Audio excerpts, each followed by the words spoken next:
नमस्कार दोस्तों, ग्रामीण न्यूज में आप सभी का स्वागत है। और आज हम बात करेंगे बिजली विभाग में हो रहे भ्रष्टाचार के बारे में। तो हाल ही में एक न्यूज सामने आया जिसमें कि बिजली विभाग के कई अधिकारियों के घर छापामारी किया गया है, जिसमें से कई करोड़ अवैध संपत्ति के रूप में जब्त किया गया। और उसमें से हमारा जिला बांका भी शामिल है। बांका, भागलपुर, ऐसे कई जिले का उसमें नाम था जहाँ पे बहुत ही भ्रष्टाचार हो रहा था। और ये आप सभी जानते हैं कि किस प्रकार का वहाँ पे भ्रष्टाचार होता है।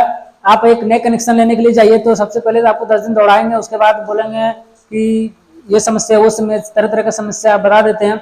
वो इसलिए बताते हैं ताकि आपसे वो मनमाना पैसा वसूल कर सके और आप परेशान होकर के उनको बोलिएगा कि सर आप अगर पैसा कौड़ी कुछ ले करके मेरा कर दीजिएगा तो अच्छा रहेगा।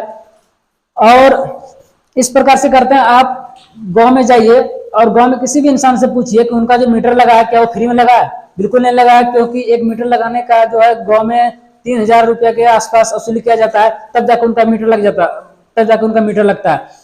तो इस प्रकार का भ्रष्टाचार, इस प्रकार का घुसखोरी हर एक डिपार्टमेंट में हो रहा है, लेकिन बिजली विभाग में जो है कि वो ज्यादा ही हो रहा है।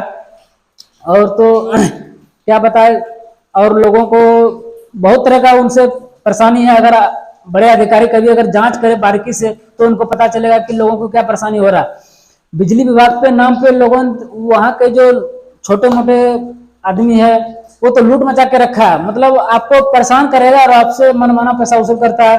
किसी को पता चलता है कि किसी मतलब कोई एक महीने में एक बल्ब का यूज किया, पता चलता है उसका बिजली बिल 10,000 रुपया आगे। ये कैसे आता है? उसके बाद अगर आप उनसे जाके बोलिएगा तो बोलेगा ठीक है आप एप्लीकेशन दीजिए, आपका सोल्व हो जाएगा। और एप्लीकेशन आप दीजिए, उसके बाद एप्लीकेशन आपका सोल्व होगा, तब तक ये सिलसिला 2-3 महीने तक चला जाता है। और 2-3 महीने का जो बिल है 10,000 करके वो आपसे वसूल करता है। अगर आप बोलिएगा कि ये 10,000 रुपया जब डिपार्टमेंट की तरफ से गलती हुआ तो हम कैसे देंगे, तो उनका बस एक ही जवाब होता है कि गलती किसी भी से हो, किसी से हो, लेकिन पैसा आपको देना ही पड़ेगा क्योंकि आपके नाम से बिल आया है।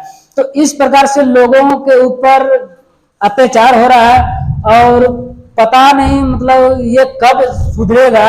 इस सिस्टम का लोग कब सुधरेगा, ये राज्य कब सुधरेगा, ये देश कब सुधरेगा, पता नहीं चल रहा है। इसमें जो है ना गरीब लोग बहुत ही ज्यादा संख्या में इससे ग्रसित है।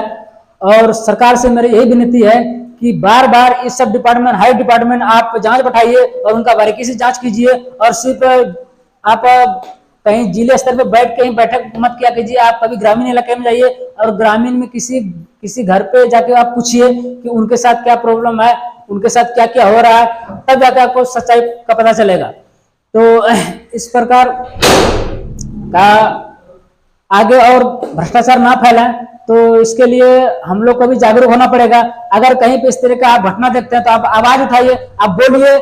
आप अपना जो कि आजकल तो सोशल साइट का जमाना है, आप वीडियो डाल दीजिए, अपलोड कर दीजिए आप सोशल साइट पे, लेकिन आप आवाज को दबाइए मत। आप सच के खिलाफ लड़िए ताकि मतलब ये देश सुधर सके, ये हमारा मतलब गांव सुधर सके, समाज सुधर सके। तो चलिए हम सब मिलकर सच का सामना करेंगे। सच को मतलब लोगों